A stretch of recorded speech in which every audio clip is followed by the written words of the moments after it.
call the meeting to order. Welcome everybody to the October edition of the Iowa 911 Council. We'll start with introductions to my left here, and then I don't know that it's really going to do any good to put anybody out. I don't think, do we have a mobile mic? Okay, so we'll probably just forego the introductions out in the crowd, but we will then get to the people on the phone, so we can start. Robbie Jordanson, Iowa EPS. Jack D'Angelo, Sully Telephone, representing small telcos. Mark Murphy, Dubuque 911, representing the Iowa Firefighter Association. Rob Bennett, representing the Iowa EMS Association. Lawrence Harpence, representing IJIC. Rob Rotter, representing Iowa State Sheriff's and Deputy Association. James Chambers, CenturyLink, representing Large Telecom. Blake Tarushi, Iowa Homeland Security and Emergency Management, 911 Program Manager. Tracy Byrne, representing Iowa NENA. Jeff Anderson, representing the Iowa Emergency Management Association. George Griffith, representing the Iowa Peace Officers Association. And do we have anybody joining us on the phone? Marilyn Stainer, Worth County 911. Darren Riney, Westcom. Brenda Vandervoort, Fayette County 911.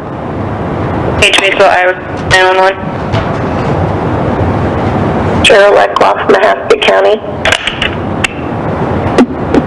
Chris Myers on the 6th.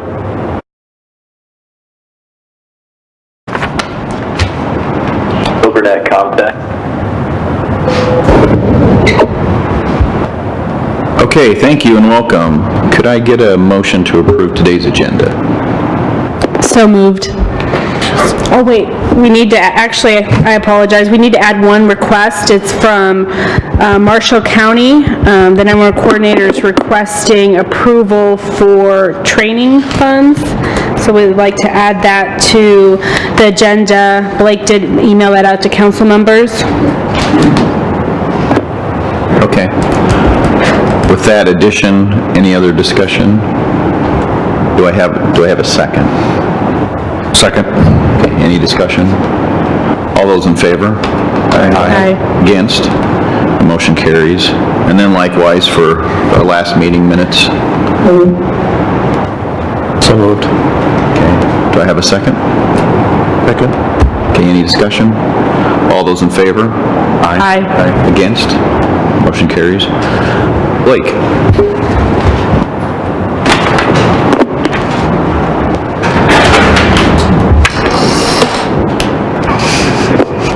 Does this work? It does. All right. So, sorry, you all are going to have to look at my screen here in the audience. I apologize. I'll get the slides out. So, sorry about that. The council members do have the slides in front of them, so at least they know what I'm talking about. But I'll try to describe what's on the slides for those in the audience. So first off, I've been talking a lot about the peer assessment report. The on-site visit occurred last month, and the draft report was sent to us, and we were able to provide some of the feedback based on that draft report. In all reality, I agreed with the vast, overwhelming majority of what the assessment team came back with. We only kind of suggested 3 or 4 changes or went back to them with more documentation to try to get a few of the things changed, but overwhelmingly I agreed with the assessment. So I have not sent it out yet. It has not been finalized yet. So based on my feedback, they'll go back to the assessors and see if they do agree and make those changes, and then we should be getting the final report in a couple weeks. So thanks to, there was about 25 people that attended the outbrief from the 911 community in Iowa, so I do appreciate those who attended. So this was going to be an excellent demonstration with the slide. I don't know how effective it's going to be given this situation, but all of that writing on the slide shows the strengths that were drawn out from the report. I purposely made it tiny. You're not supposed to be able to read it. There's a lot of strengths that they pointed out. I'll draw out some of the bigger points here in a second. But you can see much smaller, this is the entirety of the areas for growth that they pointed out. So a whole lot less things as far as growth, but I did want to bring some of those up. The authority to audit the surcharge collection. In conjunction with the 911 Communications Council, establish minimum performance guidelines for PSAP call handling. Quality control, quality assurance at the PSAPs for call answering for telecommunicators. Adopt nationally accepted standards for quality assurance and create guidelines for 911 service boards to implement quality assurance data collection to 911 program by a certain date, 2 or 3 years down the road. Prepare a statewide public education plan, and then finally require emergency medical dispatch. So there's a couple other ones in there. I hit the highlights that were really brought out numerous times throughout the assessment. The highlights for the strengths. So again, that massive slide that you weren't supposed to be able to read can really be dialed down to a handful of bullets here, and I'll go over those. We currently have strong governance code with the authority for next-gen implementation. The shared services program was identified as a strength. We have an adequate funding stream. We have a 40-hour basic telecommunicator training. The data collection process with associated penalties was a strength. The change management program. So whenever there's a change at the PSAP, a star code, basically anytime wireless calls are impacted, there's a form and a process that it has to be documented. That was brought out as a strength. The fact that we have a training and public education fund, the fact that we use NENA I3 standard as a basis for technology, the EMD is incentivized, even if it's not required, was a strength, and really summarized by we're on the right track. So we are making progress. It's just that next generation 911 is a long journey, and we're well on our way, but we're not there yet. Any questions on the assessment from anyone? I am going to go over that again on Monday, if you remember, and it's going to be on my slides too. Monday the 14th, I have a program update. I'll go over the assessment again, and when we receive the finalized version, that'll be posted on our website and emailed out to folks.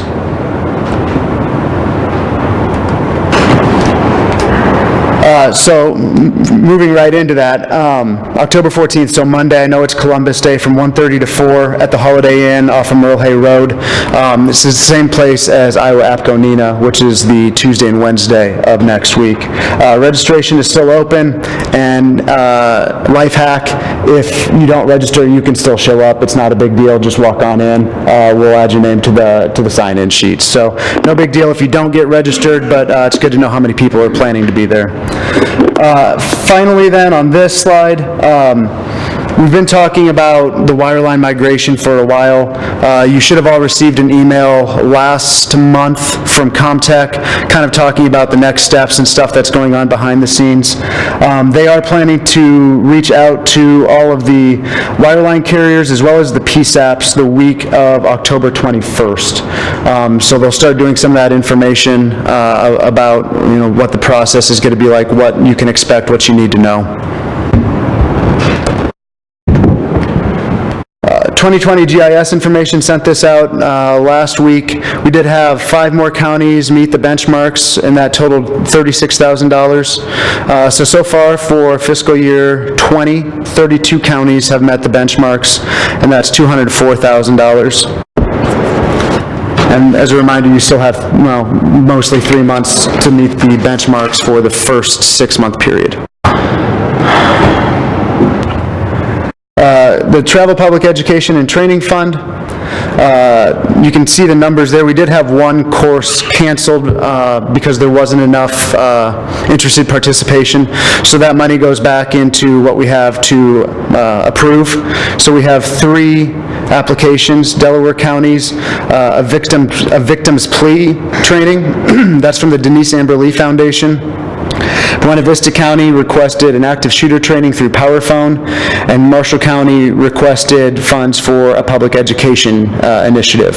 So if those 3 courses were to be approved, there would still be $34,000 remaining.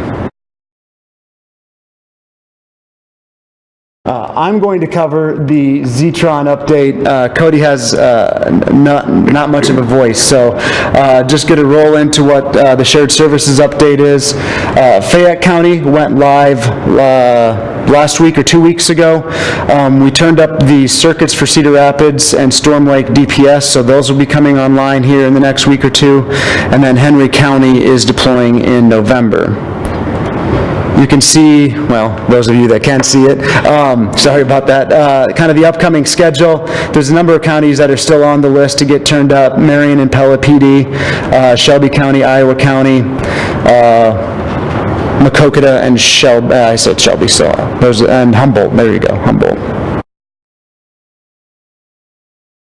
And again, I'll get these slides out, and this slide in particular is also going to be at the Monday training. This slide kind of shows the tentative agenda or the schedule for the wireline conversion process. So really what you're looking at is in green there. So in all reality, we would already be doing this, but we had to kind of take a step back, and the delay was because of onboarding the alley. So from now, when we start doing the cuts, a PSAP will get converted to the next generation network the same time they cut the alley, the new alley. So the first couple will be PSAP by PSAP, literally one at a time, and that starts in the beginning of May. After we have a few under our belt, we'll be able to start cutting them faster with more at a time, looking at 5 or 8 PSAPs in a day. So again, that'll be kind of PSAP by PSAP at the beginning, but it'll cut both the wireline over to the next generation network plus the new alley at the same time. So that's still expected to get done then by the end of July. So while I fully admit that there's been delays on the front end of it, the ending part is still really about the timeline that we had expected to be done. So that's your update on the wireline migration as well. I know Bill from Comtech and ICN is in the room. If there's anything I missed on that, feel free to flag me down. Otherwise, I will take any questions you might have. Question? Yep. So the wireline migration will start till May next year, is that? Correct. Okay. And it will still be done by December By July. of the following year? Same year. Oh. You expect that to go well? What's that? You expect that to go well? I'm just curious. I hope so. Like I said, there's been so much pre-planning that's gone into it. And like I said, if we didn't have to cut alley at the same time, we would already be working on the wireline. There'd already be PSAPs cut with the wireline moving from the legacy over to the next gen. I have high hopes that it does, but yeah, I'm still cautious. More question, is it possible to see their, how am I trying to ask this? So it's like with West and CenturyLink, we have a really good interface to report errors and things like that. Is it possible to get a preview of that sometime? I'll suggest it, and there was a webinar a couple months ago where they showed that interface, and maybe there was just the one webinar, so maybe it'd be good to see if we can't have another one, and try to record it or to show that interface, because I know there's probably some interest in people that couldn't attend the first one. Well, I'd like more than just a dog and pony show, but I'd like more like be able to get my hands and just kind of, I mean, just to be able to kind of feel how it works myself, you know what I mean? Yeah. Bill from Comtech, were you trying to jump in there on the call? Yeah, I was going to say, we could do something like that, kind of the demo that we provided before, we could record that and make that available. As far as getting your hands on it, I think that is something, our data integrity group is going to be reaching out to all PSAPs, and part of that training, I think we'll give you that information and allow you to get your hands on it more. So that's coming. But we could certainly, in the meantime, redo the demo, record it, and make it available.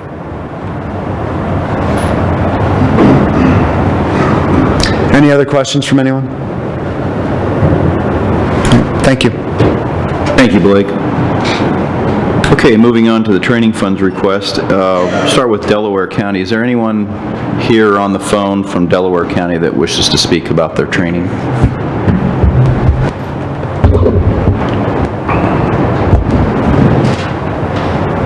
Okay.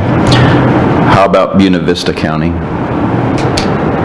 Morning, this is Mark with Buena Vista County. Yes. I really don't have anything to say. I guess if anybody has any questions, I'll be here to answer them. Okay. Does the council have any questions? Okay. Anyone from Marshall County wish to speak about their training? Yes, we have someone here. Could you please come up to the podium, please?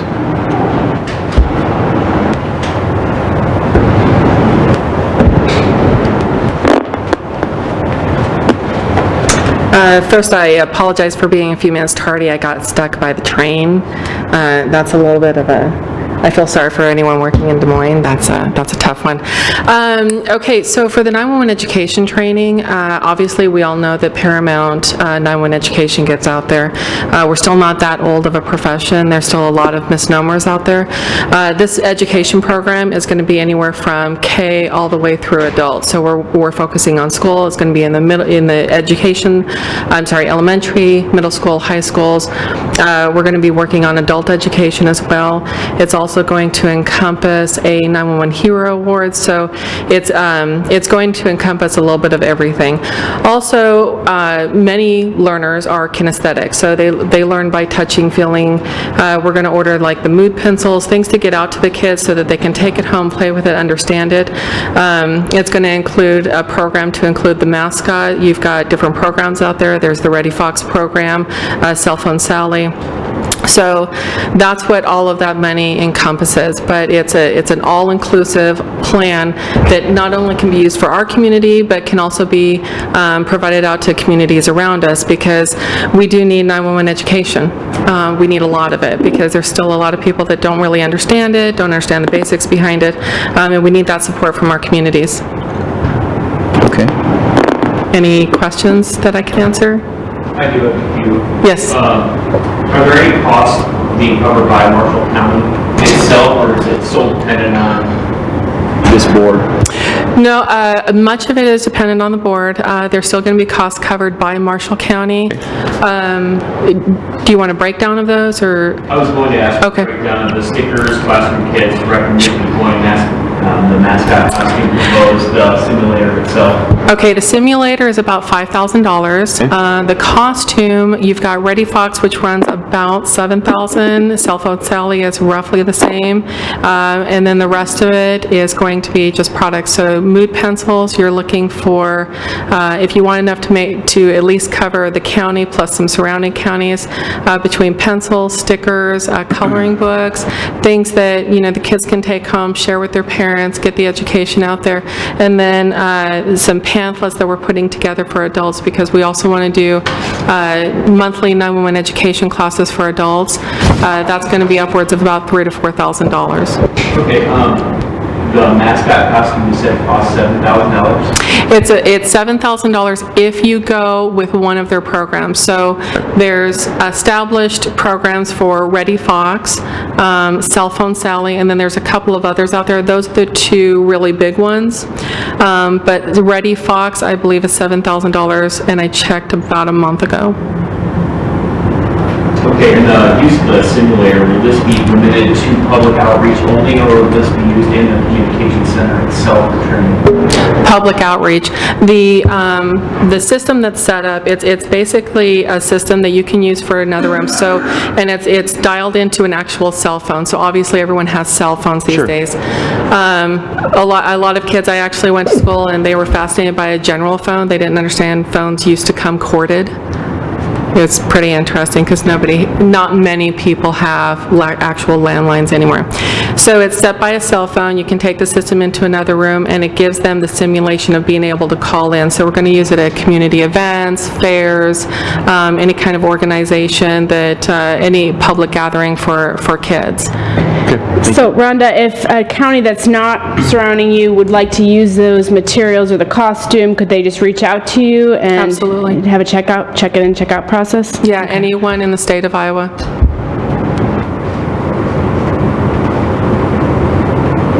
Okay, any other questions? Okay, thank you. You're welcome. Thank you. All right, anything else that anyone has to ask about, reference these training fund requests?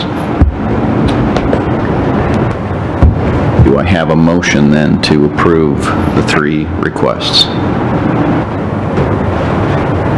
So moved. Okay. Do I have a second? Second. Any further discussion? All right, all those in favor of approving all 3, say aye. Aye. Likewise against? The motion carries. Okay. Do we have any technical advisory comments today? I have a question for, I guess, Blake. Blake, you mentioned Comtech was going to start contacting the wireline telcos here around October 21st. Correct. With Yep. plans. Yep. Does that include the test plan for the network conversion, or is that coming later? Bill, you want to jump on that one from Comtech? Sure, yeah, I don't believe it includes the test plan. Primarily, it's a kind of a data collection, for our group to come to PSAPs and get your information. Okay, well, those test plans let us know where the migration of the network is, which selective routers, where those are located, where it's terminating?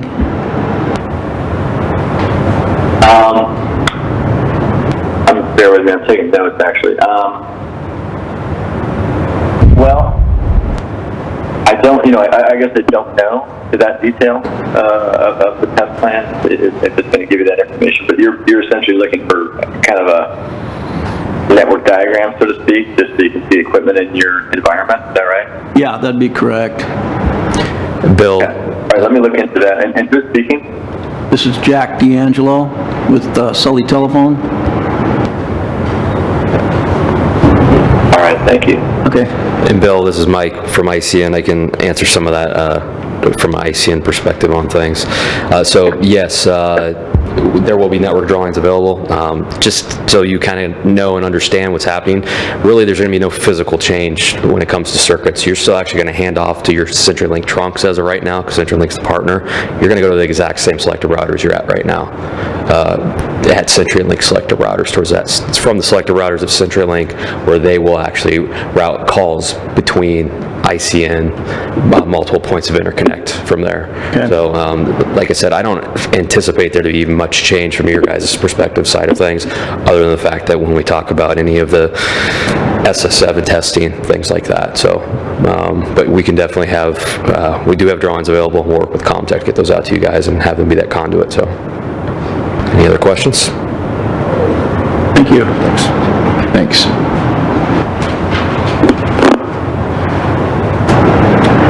Okay. Up next, Chris, I know you're on the phone. You might have to really kind of speak up. The phone's a little quiet sounding in here. Okay, how's that sound? Give it all you got. Okay, I'll see what I can do. So greetings everyone, I'm in Charlotte for the TI, TR8, and P25 user needs and steering committee meetings. This is, one of the things on the board that we do with collaborating with standards development and scoping out setups of systems, so we kind of know what else is out there. I had some good sit-down meetings privately with manufacturers and users regarding some topics in the news today, like ISSI, managerial elements of encryption, compliance assessment testing, so on and so forth, the eventual maybe blending of LTE and LMR systems. So this is a pretty good series of meetings today, and the past couple of days I'll have a little bit more on those once I have a chance to decompress all the information and get it kind of down in something that's a little bit more cohesive going forward. Update on the PSAP grant for the council. We have a fix for the remaining control stations that have yet to be deployed. If you remember from last couple of months, there were a couple of PSAPs that had some equipment that were going to need some adjustments to get integrated in the consoles the way they desired. It sounds like that fix is coming down from the manufacturer within the next 6 weeks. So that's some good news there. With respect to those consolettes and control stations, we've continuing to do some test calls. We've had about 50 or so successful calls so far Clark County, the RAGBRAI counties. We know that not everybody has their stuff installed yet because of various reasons, ranging from availability of vendors to do that, to part, to a whole slew of things. So we know there's going to be more needs for makeup calls. We're going to continue to be flexible on those as well. On that same wavelength, we just held a training session in Homeland Security Region 5 on the use of those control stations and consulates. It was pretty well attended. Sounds like we had maybe 50 or so people there, which was good. We also roped that into our generalistics outreach and FirstNet outreach and informational meetings. In addition to that, from that meeting, there was an announcement that FirstNet and U.S. Cellular have come to a roaming agreement. The gist of that agreement will be that AT&T subscribers today with Orange SIMs in their phone can roam onto U.S. Cellular network sites today going forward. For those phones that are FirstNet devices that have the black SIM in them, that functionality is expected to come within the next 3 months. So more or less, if you've got a FirstNet or an AT&T device right now, if you were to go into areas south of Highway 92, the coverage would be spotty at best. This will allow your device to roam onto those sites. Once AT&T and FirstNet get their own sites built up in those areas, they'll give those sites back to U.S. Cellular, and then you'll just always be on FirstNet natively. So that's coming. That's good news. That'll help fill in some coverage gaps for those FirstNet users today, and it'll hopefully set things up for some good success long term with that. Last month, applicants for ISTIX access were approved. We'll kind of move on to users of the system. Those were Benton County, Cherokee, FBI, Fonda PD, Hancock County, Winnebago County. Applications up for approval today include Cerro Gordo County's Sheriff's Office for Level 3 access, Coulter Fire Department Level 1, Taylor County Level 2, and Wings Air Rescue Level 2. Forgot to mention with the training sessions that we just did in Region 5, we're going to work at scheduling some more of those throughout the state and the other regions. We're working on locking down the dates and locations for those, but I would expect the next one to be in northern Iowa somewhere. So a little bit of inside baseball for you. A couple other items left. Status board. The MOU we were working on with Minnesota has been executed, and we were able to download the source code on Monday. So we're working on getting that stood up in the next couple of months. If you remember, Status Board is kind of it's a decision support software type thing where users at the PSAP, or if you've got an infield COML, can go online and see what interoperable talk groups are available, and if they need to, they can reserve one either on the fly or in advance, and then that way people know that, say, so-and-so PSAP has this talk group for this event, and you can do that quickly, or you can do it a little bit more pragmatically, and it's a nice situational awareness tool that's worked well in Minnesota. We're also working on some more interstate interoperability meetings. Just to get it on your radar, once some of this work is done, there's going to be a component of it that does rely on the PSAP, so we're working on setting up a training session for that with the state of Minnesota since we're furthest along with them. Update for those of you for the other counties that border other states, we've got sort of a reciprocity agreement with South Dakota and Missouri today. We have an MOU with Illinois that has been adopted and approved by the board. That's going through the approval process in Illinois at this point as well. And more information will be coming on Wisconsin and Nebraska in the future. Last item, training. We held our COMT the week of September 23rd to the 27th. I believe we had 8 people complete the course and get their certificates. The next course coming up is the COML in Burlington. That'll be November 19th through the 21st at the PD. And we're also working to try to secure an INTD. The likely location for that would be in Carroll.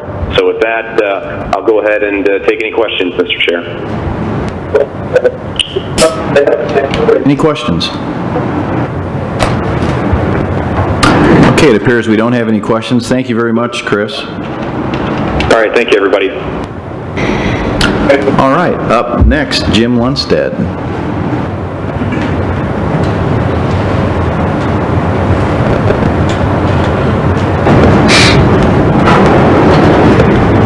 Good morning. Just a couple of quick updates for you. The National Emergency Communications Plan, which is ECD and DHS's guiding document for our activities, programmatic activities over the next 5 years, was released on September 25th.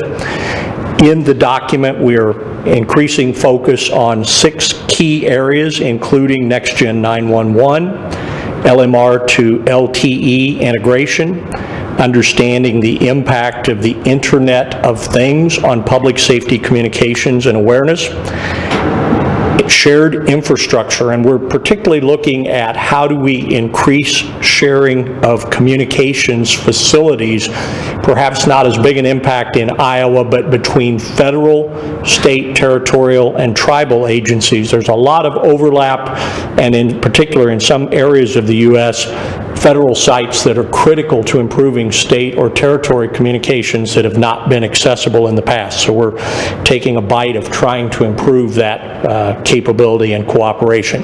And finally, the big apple, if you will, data interoperability, looking at it from both an app data sharing standpoint as well as things like CAD to CAD interoperability. That's the ugly thing that I've heard my entire career. How are we going to get ahead of it? That is one of the goals of starting to work towards that in the next 5 years. More to come on that. We will be announcing our 2020 Technical Assistance Program to the statewide interoperability coordinators when they meet early next month in Miami. We have some programmatic things that we think will drive some of the things that I just mentioned out of the NECP, perhaps an opportunity to be a beta tester in some of this forthcoming.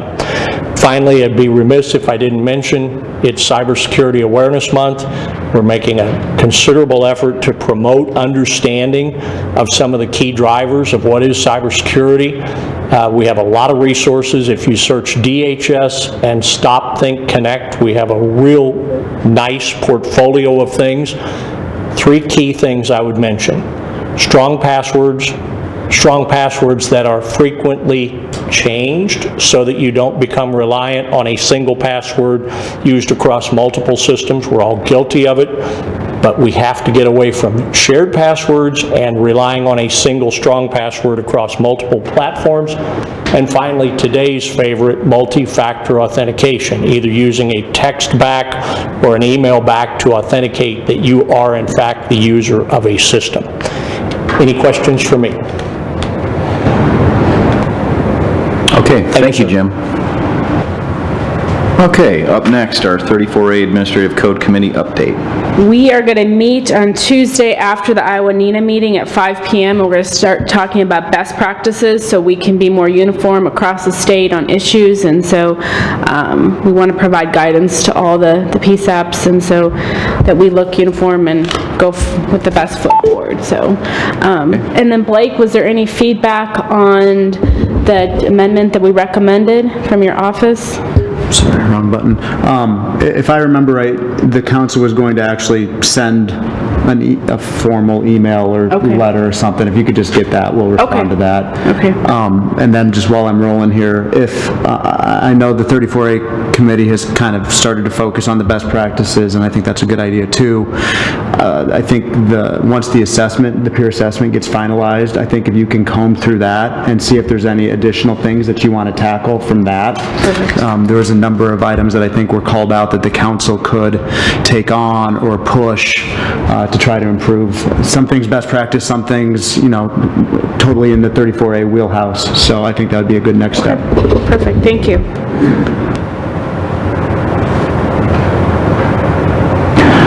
Okay, was that all? Yes, that is, thank Okay, you. and just a reminder related to both of our committees that these committees are very open to participation. You can participate as little or as much as you like, and it's always an open door, so please take part.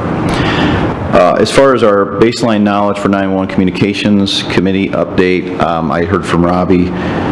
They are meeting here at the end of the month, so I think we'll have a better update from them in November. Okay, any legislative issues? Okay, I don't have any unfinished business that I'm aware of. New business? Travel requests? Nothing? Okay. Well, unless there's something further, I think we can entertain a motion to adjourn. So moved. Is there a second? All right, all those in favor? Aye. And we're adjourned. Thank you, everybody.